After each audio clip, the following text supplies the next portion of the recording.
Hello students, आज chemistry में एक अलग टॉपिक पर बात करेंगे हम लोग। आपको टेम्परेचर मेजरिंग स्केल पढ़ाया जा चुका था, ठीक है।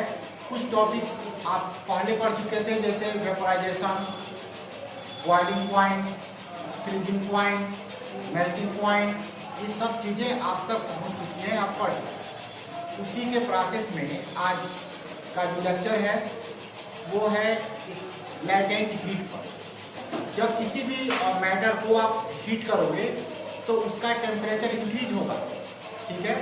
और अगर टेम्परेचर किसी पार्टिकुलर पॉइंट तक पहुंच गया, उसके बाद उसका स्टेट चेंज होना शुरू होता है। जैसे मान लो आपके पास आइस है, आइस को जब हम उसका टेम्परेचर मेजर करें तो कितना टेम्परेचर आएगा? 0 डिग्री सेल्सियस, ठीक है। अब उसको अगर हीट किया जाए, उसको गर्म किया जाए तो वो मेल्ट होने शुरू हो जाता है, ठीक है। वो पिघलना शुरू होता है और वाटर फॉर्म में कन्वर्ट हो जाता है। यहाँ पर एक बात समझने वाली है कि जब वो मेल्टिंग हो रहा होगा, ठीक, तो केवल स्टेट चेंज होगा, उसका टेम्परेचर चेंज नहीं होगा।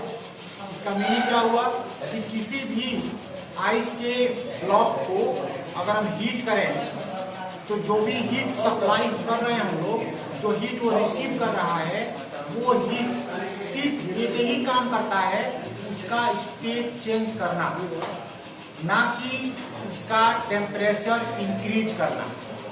उसका टेम्परेचर 0 से 1 नहीं होगा, होगा क्या? केवल उसका अपना स्टेट चेंज होगा।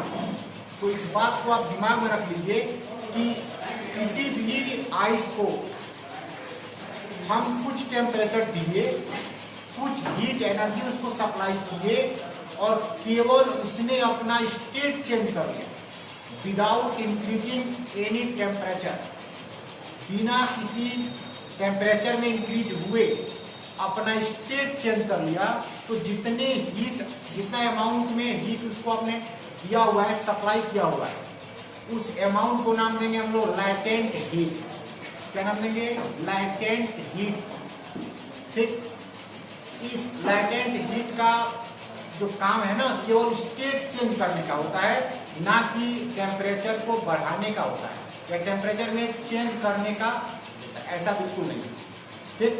अब बात करते हैं हम लोग उसी चीज को, latent heat, the amount of heat that is required to change the state of matter without any change. देखो, without any change in the temperature of the matter. उस मैटर के टेम्परेचर में बिना चेंज आए, मैटर के temperature में बिना change आए, ठीक है, वह अमाउंट ऑफ हीट जो उसके स्टेट को चेंज कर दे, उसे नाम देंगे लैटेंट हीट। अब ये दो टाइप के होते हैं, latent heat of fusion and second latent heat of vaporisation, ठीक है। यहाँ फ्यूजन का मतलब गलना होता है, मेल्टिंग होती है।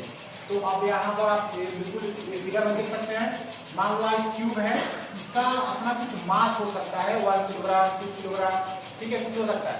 इसका टेम्परेचर कितना है? 0 डिग्री सेल्सियस। जब आप इसको हीट करोगे, हीट करने का मतलब उसको हीट एनर्जी सप्लाई करोगे, तो होगा क्या? जो हीट उसको हम दे रहे हैं वो उसका टेम्परेचर नहीं बढ़ाएगा, वो उसके स्टेट को चेंज कर देगा। मीन्स सॉलिड स्टेट से अब वो वाटर लिक्विड स्टेट में बदल जाएगा, लिक्विड स्टेट में कन्वर्ट हो जाएगा, ठीक। और आप कितना टेम्परेचर देंगे? तो पर किलोग्राम को, पर किलोग्राम आइस को 3 × 3 × 10⁵ जूल, इतना टेम्परेचर पर किलो के हिसाब से देंगे तो उसका स्टेट चेंज होगा, ठीक है। और इसके बाद का जो हीट हम उसको सप्लाई कर रहे हैं, वो हीट उसके टेम्परेचर को बढ़ाएगा, ठीक है।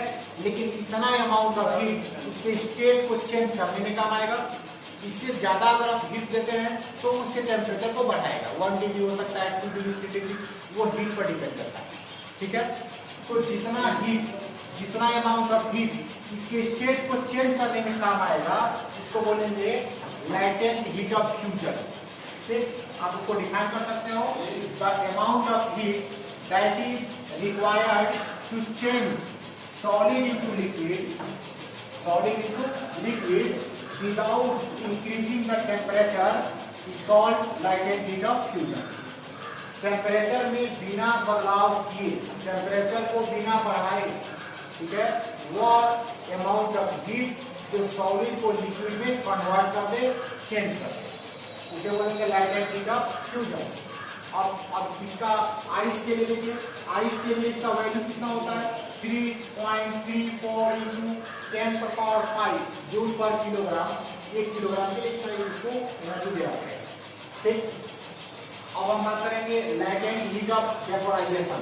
वेपोराइजेशन आप समझते हैं, वाटर को जब हीट करेंगे तो उसका टेम्परेचर बढ़ेगा। जब उसका टेम्परेचर 100 डिग्री सेल्सियस पर आ जाएगा तो उस पॉइंट को, उस टेम्परेचर को बोलेंगे हम लोग बॉइलिंग पॉइंट ऑफ वाटर। उस पर वाटर बॉयल होना शुरू होगा और उसके बाद भी अगर हीट सप्लाई होती रही तो वो एक्स्ट्रा हीट उसके स्टेट को चेंज कर देगा, यानी वो अगर लिक्विड स्टेट में है तो वो वेपर में चेंज हो जाएगा without any change in the temperature of the water, ठीक है। उस वाटर के टेम्परेचर को बढ़ाए बिना चेंज किए बिना उसके स्टेट में चेंज हो जाएगा, वेपर बन जाएगी, ठीक है। तो जितना अमाउंट ऑफ हीट वाटर को वेपर बना दे रहा है, हीट मतलब टेम्परेचर को बिना बढ़ाए, उसे क्या नाम देंगे, लाइटेंट हीट ऑफ वेपोराइजेशन। आप इसको फिगर में समझ सकते हैं। आपके पास वाटर है जो रूम टेम्परेचर पर है, मान लो 25 डिग्री सेल्सियस टेम्परेचर है। जब इसको आप गर्म करोगे, हीट करोगे तो उसका टेम्परेचर बढ़ेगा, ठीक है। और बढ़ते बढ़ते मान लो किसी टाइम पर उसका टेम्परेचर हो गया 100 डिग्री सेल्सियस, अभी भी इस टेम्परेचर पर वाटर ही रहेगा, स्टेट चेंज हुआ नहीं, ठीक है। 100 डिग्री का मतलब वो अपने बॉइलिंग पॉइंट पर पहुंच चुका है, ठीक है। इसका पीक वैल्यू है। वाटर का टेम्परेचर 100 से ज्यादा होता ही नहीं, बढ़ता ही नहीं, इसके बाद उसका स्टेट चेंज हो जाता है, ठीक है। तो एक पीक पॉइंट हुआ। अब इसके बाद भी अगर आप उसको गर्म करते रहे तो पर kilogram 2.25 into 10⁶ joule, 1 kilogram water को इतना हीट मिल जाएगा, इतना जूल एनर्जी उसको दे दी जाएगी, तो ये स्टेट चेंज हो जाएगा और क्या बन जाएगा, वेपर। लेकिन ध्यान रखने की बात है, वेपर तो बन गया लेकिन टेम्परेचर कितना रहेगा 100 डिग्री सेल्सियस, केवल स्टेट चेंज हुआ, ठीक। तो यहाँ पर जो प्रोसेस है, इसके बॉइलिंग पॉइंट के बाद इतना हीट हम देते हैं, ठीक है, कि उसका स्टेट चेंज हो जाए, वेपर में बदल जाए, तो उस अमाउंट ऑफ हीट को नाम देंगे लाइटेंट हीट ऑफ वेपोराइजेशन। अब उसका डेफिनेशन आप लिख सकते हैं, the amount of heat that is required to change the liquid into vapour without the increasing temperature is called latent heat of vaporization। इसके टेम्परेचर को बढ़ाए बिना इसके स्टेट को चेंज कर दे, इतना amount of heat latent heat of vaporization होगा, ठीक है।